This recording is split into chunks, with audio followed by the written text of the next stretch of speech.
यादवों का पतन। मैं कृष्ण, जिसे लोग यादवों का नेता कहते हैं, जिसके नाम से द्वारका की समृद्धि की कहानियां गाई जाती हैं और जिसके साथ यादवों के पतन की त्रासदी भी जुड़ी है।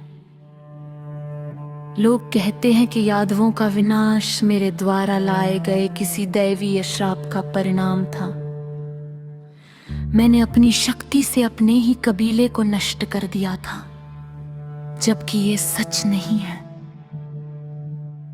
सच केवल इतना है कि मैं उनकी कमजोरियों, उनके अहंकार और उनकी गलतियों को रोक नहीं पाया था। द्वारका मेरे जीवन का सबसे बड़ा सपना थी। मैंने अपने लोगों के लिए एक ऐसी नगरी बनाई थी जहां वे सुरक्षित और समृद्ध हो सके। मैंने उनके लिए नियम बनाए, उनकी समस्याएं सुनी और उनकी एकता को बनाए रखने की कोशिश की थी। लेकिन समय के साथ मैंने देखा कि मेरे लोग बदल रहे थे। उनकी समृद्धि ने उन्हें अहंकारी बना दिया था। उनकी आजादी ने उन्हें लापरवाह कर दिया था। मैंने उन्हें रोकने की कोशिश की थी, लेकिन मैं एक इंसान था, कोई सर्वशक्तिमान नहीं। मैंने गलतियां की, वो ये थी कि मैंने उनकी कमजोरियों को नजरअंदाज किया था और मैं उनके पतन को रोक नहीं पाया था। अपने कबीले के पतन को देखकर मैं टूट गया था। यादवों का पतन मेरे लिए एक दुखद स्मृति है। ये मेरे जीवन की सबसे बड़ी असफलता थी, लेकिन यह मेरी कहानी का एक हिस्सा भी थी। मैं चाहता हूँ कि आप लोग मेरी कहानी को यथार्थ के नजरिए से देखें। द्वारका मेरे लोगों यानी यादवों का गौरव थी।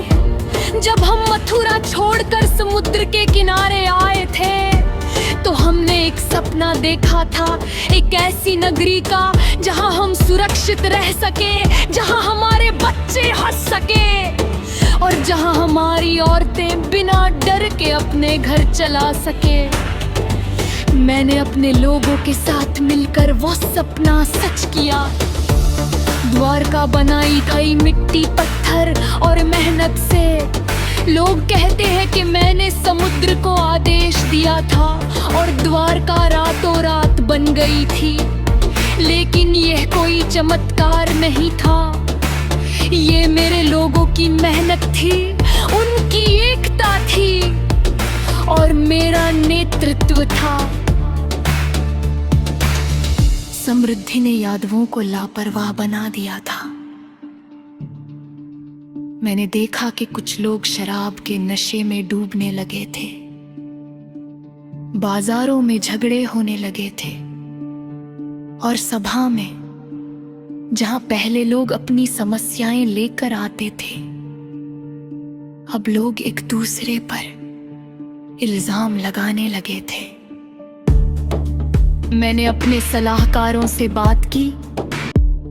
मैंने देखा कि शराब ने मेरे कबीले को अपनी चपेट में ले लिया था। द्वारका के बाजारों में, जहां पहले व्यापारी हंसते मुस्कुराते व्यापार करते थे, अब झगड़े होने लगे थे। कुछ लोग रात रात भर शराब पीते और सुबह सभा में आकर एक दूसरे पर इल्जाम लगाते। मैंने शराब पर पाबंदी लगाने की कोशिश की। यादवों, मैंने सभा में कहा, ये शराब हमें कमजोर कर रही है। हमें अपनी ताकत को बचाना होगा। लेकिन मेरे लोग मेरी बात सुनते और फिर अपनी मर्जी करते। मैंने देखा कि मेरी बातें उनके देनों तक नहीं पहुंच रही थी। मैंने उस दिन महसूस किया कि मेरे लोग मेरे नियंत्रण से बाहर जा रहे थे।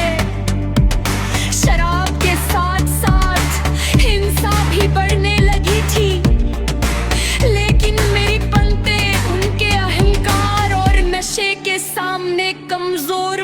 रही थी। पहली बार शायद मैं स्वयं को असहाय महसूस कर रहा था।